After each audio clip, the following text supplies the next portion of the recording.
because it's not important. Okay, sometimes you do not receive the information because it's none of your business right now. Your business is to listen to your intuition, to listen to her guidance, and do that. Welcome to the Caroline Schmid podcast.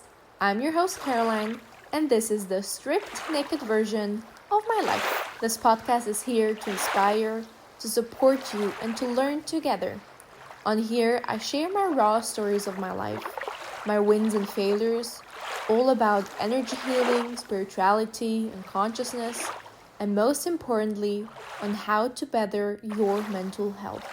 I hope you enjoy, and let's get into it. Hello and welcome back to the Caroline Schmid podcast. I'm your host Caroline, and today we're talking about the topic that comes up so often in my one-to-one private sessions, which I have with my clients, because it is the foundation to long-lasting productivity, success, and most importantly, to long-lasting health. We're going to take this episode step by step.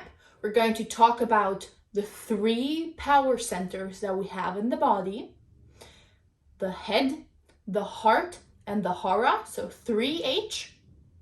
The hara is the belly. So you can say head, heart, belly, or head, heart, hara, whatever you like. But these 3 power centers are the foundation to life.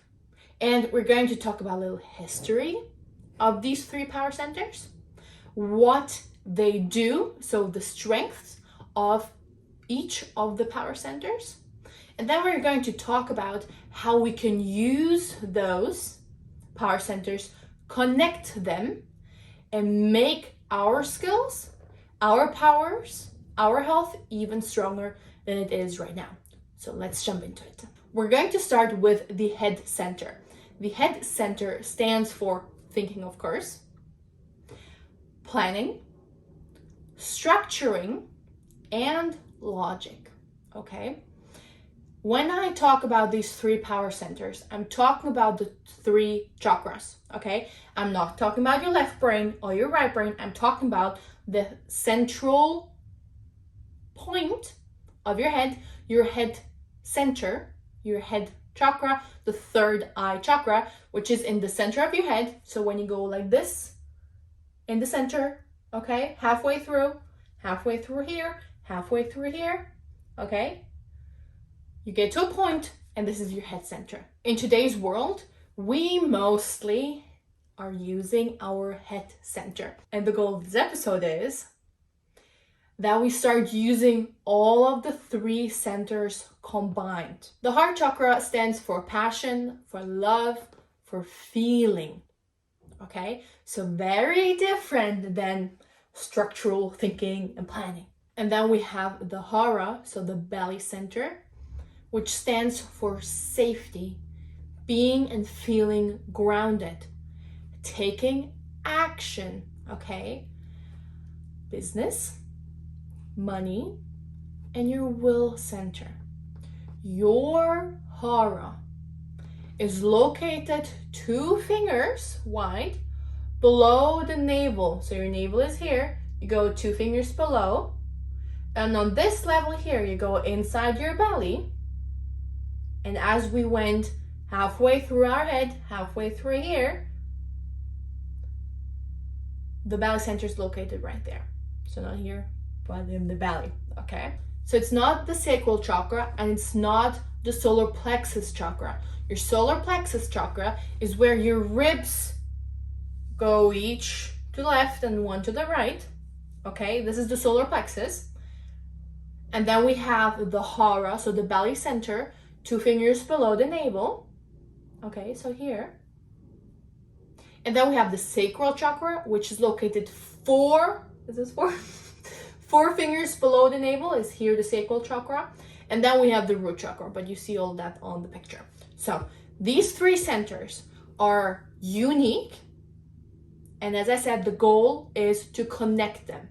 Now, when we go back in time, which center was used when we were living in the cave? Being safe, taking action, survival, belly center, okay? Right now, we're living in an Excel sheet life, okay? Logic, thinking, planning, and especially structure, organizing, all of these Excel sheet actions. Very little people need to act from the belly center, okay? For many people, food is guaranteed. Like, you have food in your fridge. It's not even a question, okay? For many people, it's not a question of survival that they have a safe home, okay? So because we do not need to base our life on that, we are now in a time where we use the head center. We're in such a hustle culture that all of the people are just working from a day-to-day life in the Excel sheet of structuring, of organizing, and going again. But where does that leave us when we do not integrate the heart chakra?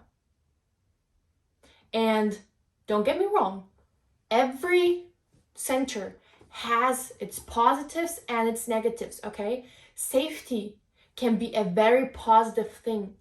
But if you live from a place of needing safety, you're so freaking anxious, okay? You're stressed out, you can't sleep properly because you do not have the aspect of a safe home.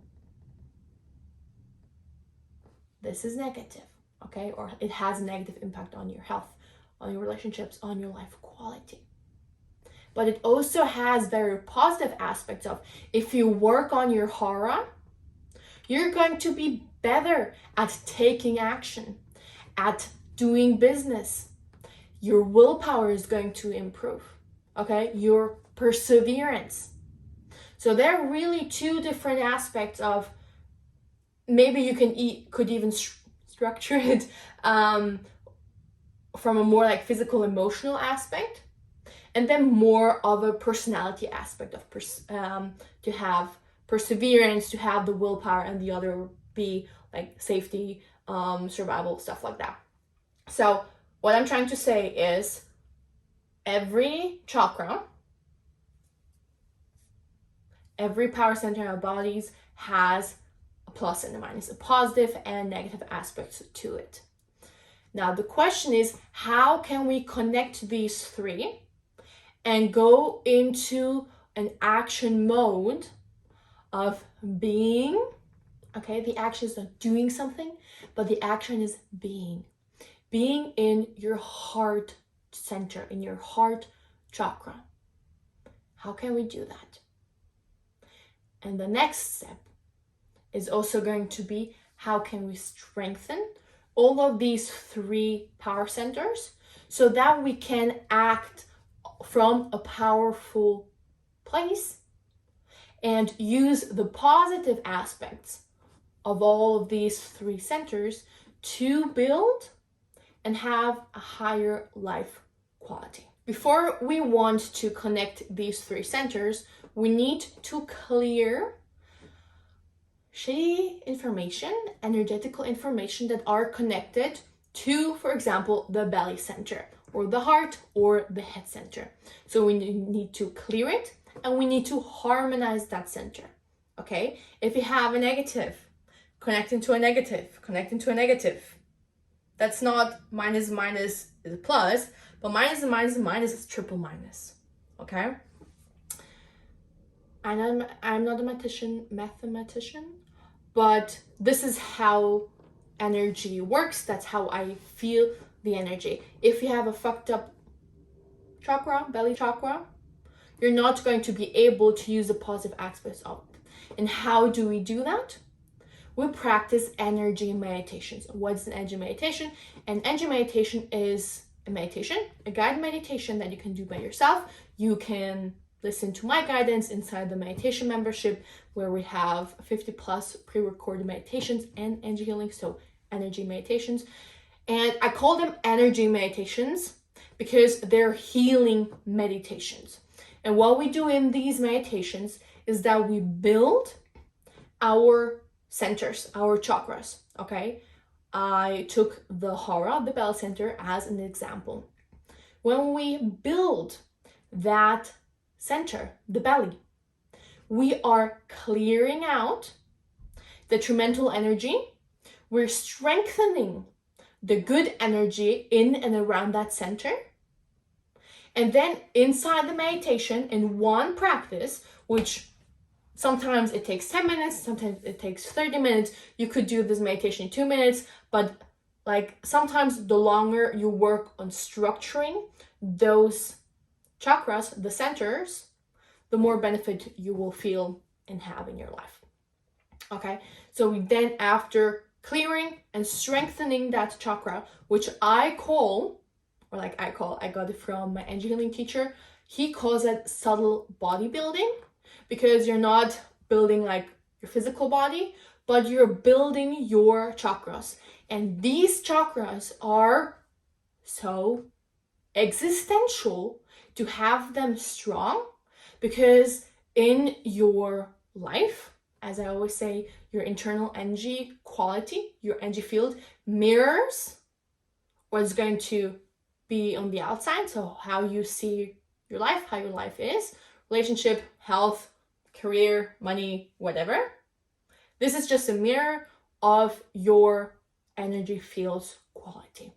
And your chakras are part of your energy field. And I'm going to show the picture again, because the chakras are connected through the central energy channel. So the golden line, which runs from the top of your head, so also connecting the crown chakra through your body, and it runs vertically. So it's basically like a second spine, just like an energetical spine, connects these chakras, runs to the bottom of your body. Now the central energy channel runs in the physical body, and then we have the upper channel and the lower channel. Okay, it's all one channel, but we just have 3 different names, so we know of which body energetical body part we're talking about. Okay, so what can you do to build those centers? You can go into the meditation membership, sign up there, because that's the easiest, the cheapest, the most effective way on how to do that.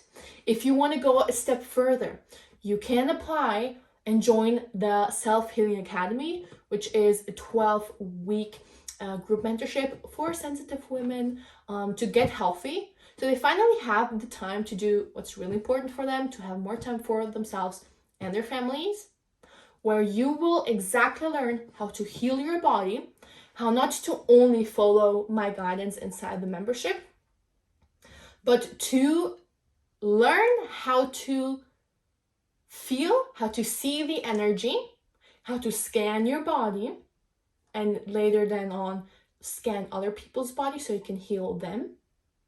So we learn that, and then you will be able to see or to feel. Some people are more on the vision, some people more on the feeling, some people hear like clear. They have a more active clear audience than clairvoyance. So you will learn that, and you'll be able to heal, to clear those detrimental energies from your chakras on an even more deeper level. It's just a different kind of way. The best that you can do is to do energy healing plus the meditations, okay? Because the meditations really build your central energy channel and the chakras that are being connected by the central energy channel. What I also want to quickly touch upon is sustainable motivation versus draining motivation. And that has to do with what kind of quality of energy do you have. We're still talking about the bell center, in and around your bell center. Because if you have, when you're working on the goal, and the reason, the motivation behind that goal is draining, okay? So for example, you're just wanting to show your dad that you're worth it, okay?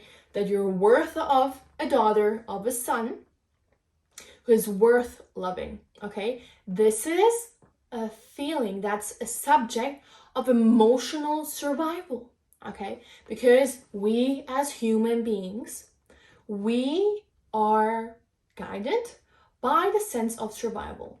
And to survive in the past, we had to belong to a group, to a community, to a village. Okay?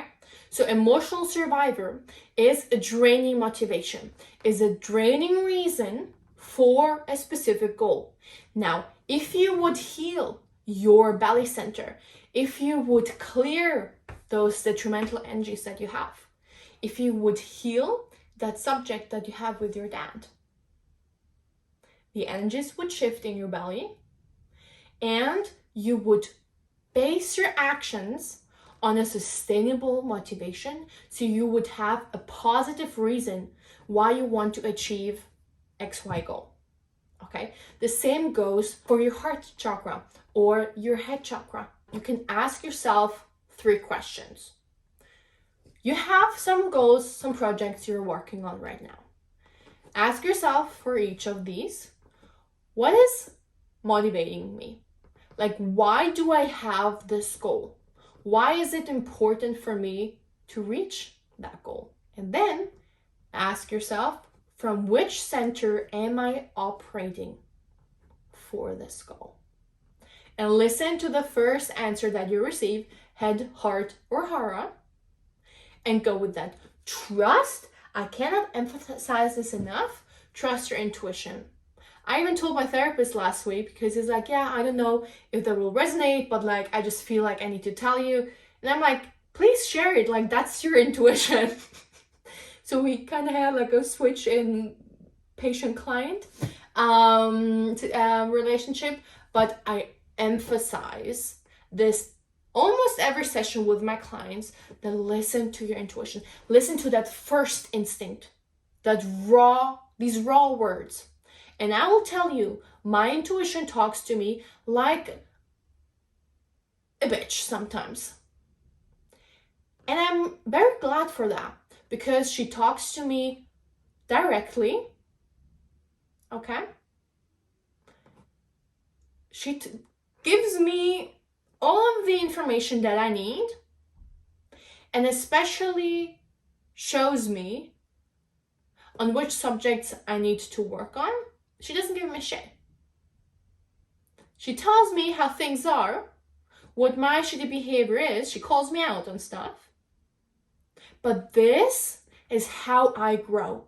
And this is why I'm able to make certain decisions and to get to different stages in my life that maybe if I would not listen, I for sure would take so much longer, okay? And I can just see, because the world would not be in the quality that it is right now, or the humanity, not the world, humanity, if people would finally start listening to their intuition. We have been conditioned to act from our head center. We have not been taught to act from our heart and from the positive aspects of our belly. Okay? So please, work on your intuition. Listen to it. And I myself, I need to be very honest with you, sometimes I catch myself not listening to her, and then I'm like, okay, Caroline, like, we have been over this. Why have you not listened? And I don't know why. Sometimes I am scared to listen to her, because her advice is not based on logic. It's not here, it's here. And her advice is also not, like, she does not show me, like, make this decision and then this will happen. No. She tells me, do this, go and do that, call this person, whatever. And I'm like, okay, but like, what happens after? I always want to know steps that are not yet to be shown to me, because it's not important. Okay, sometimes you do not receive the information because it's none of your business right now. Your business is to listen to your intuition, to listen to her guidance, and do that. And what happens after will reveal itself. I can tell you that for sure. And every time she tells me to do something, I'm like, okay, I'm going to look stupid. And like, what will other people think of me? Like, I'm in public, or like, it's not like super weird shit like, I don't know, undress yourself and start dancing on the street. No, it's like, it's just things that I cannot really think of an example right now, but it's just things where I think, oh, someone will see me or someone will hear me. Just like important people in my life, then I think, okay, what will they think of me? And often I'm just like afraid to listen to her guidance because I'm afraid of what other people are going to think of me. And I read this quote on Instagram or so that said, if it doesn't give you income or an orgasm or like something else, like, why do you even bother? And that's when I started to tell myself, like, okay, are these people doing any of them? No. So why do I have the fear of them thinking something weird of me? If you're ready to embark on healing journey of strengthening your 3 centers and acting from a place of having these 3 centers healed, harmonized, and connected, then sign up for the meditation membership. And if you even feel ready to join our group mentorship, the 12-week Self-Healing Academy, go and do that. It's my favorite program ever that I do with people because I love seeing people transform and change their life through energy healing practices, energy meditation practices that when I learned so much knowledge from different spiritual traditions. I was surprised that this genre even existed, because I always had the gift, the skill of healing. I always had an intuition. And once I learned how to use it, a whole different life quality opened up to me. I hope you enjoyed today's episode. If you could learn something from it, go and share this with 3 other friends so they can also grasp some knowledge from this episode. And it will mean the world to me if you could give me a 5-star rating on Spotify for the Caroline Schmid podcast, so that it will reach out to more people, so more people can grow and learn together with us. Thank you for listening, and see you in the next one.